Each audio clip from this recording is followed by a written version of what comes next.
বিভিন্ন রকম কীটপতঙ্গ থাকতে পারে, সেদিকে নজর দিতে হবে।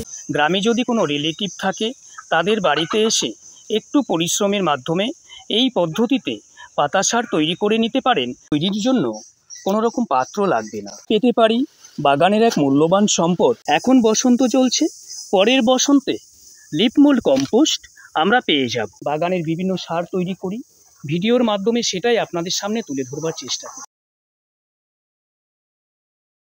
প্রকৃতির আকাশে বাতাসে একদিকে যেমন রঙের উৎসব, পাশাপাশি আমাদের বাগানীদের কাছেও পাতা পচা সার তৈরি করবার উপযুক্ত একটা মরশুম হলো বসন্তকাল। এই সময় গাছতলায় পাওয়া যায় প্রচুর পরিমাণে ঝরে যাওয়া পাতা। তাহলে চলুন পাতা সার তৈরি করে নিই একটু অন্য পদ্ধতিতে। রীতিমতো একটা গ্রামের পরিবেশে আমি অবস্থান করছি।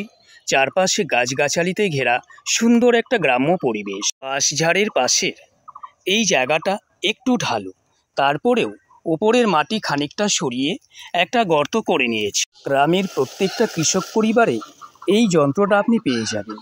আমি এটাকে ব্যবহার করব পাতাগুলিকে এভাবে টেনে আনার জন্য। শুধুমাত্র একদিনের পরিশ্রমে আমরা পেতে পারি বাগানের এক মূল্যবান সম্পদ খুব সহজেই। তবে যখন আপনি এই ধরনের কাজ করবেন, নিজেকে একটু সাবধান রাখতে হবে।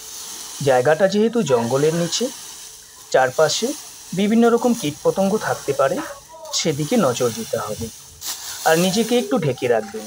প্রয়োজনে গামছা মাথায় ব্যবহার করা যায়, মুখটাও ঢেকে রাখা যায়, এবং জুতো পরতে হবে। পায়ে যেন আঘাত না লাগে সেদিকেও লক্ষ্য রাখতে হবে।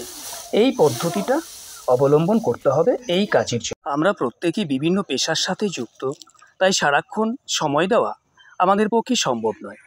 যেদিন বাগানের একটু বড় রকমের কাজ করবেন, আপনার নির্দিষ্ট ছুটির দিনগুলোকে বেছে নিতে পারেন। এই পদ্ধতির মাধ্যমে যদি আমরা পাতা পচা সার তৈরি করি, সার তৈরির জন্য কোনো রকম পাত্র লাগবে না। আমরা সচরাচর বস্তার মধ্যে বা মাছের কার্টুনে তৈরি করে আসছি।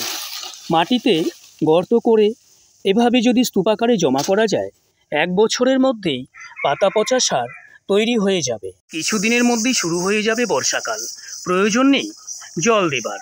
আমার যে সমস্ত বাগানবাসী বন্ধুরা শহরে বসবাস করছেন, আপনারা চাইলে গ্রামে যদি কোনো রিলেটিভ থাকে, তাদের বাড়িতে এসে একটু পরিশ্রমের মাধ্যমে এই পদ্ধতিতে পাতা সার তৈরি করে নিতে পারেন আপনার বাগানের জন্য।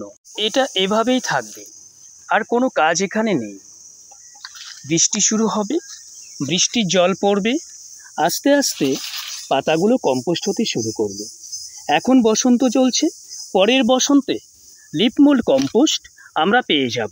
চ্যানেলের সাথে যারা দীর্ঘদিন যাবৎ যুক্ত আছেন, আপনারা জানেন আমি খুব সাধারণ পদ্ধতি অবলম্বন করে বাগান করছি, অর্গানিক। যখনই কাজ করি বাগানের বিভিন্ন সার তৈরি করি, ভিডিওর মাধ্যমে সেটাই আপনাদের সামনে তুলে ধরবার চেষ্টা করি। যদি ভালো লাগে, তথ্য পছন্দ হয়, প্লিজ চ্যানেলটা সাবস্ক্রাইব করে সঙ্গে থাকবেন। আর ভালো লাগলে দেখুন, পড়ুন, চেষ্টা করুন বাগানের জন্য অর্গানিক ফার্টিলাইজার। সবাইকে নমস্কার।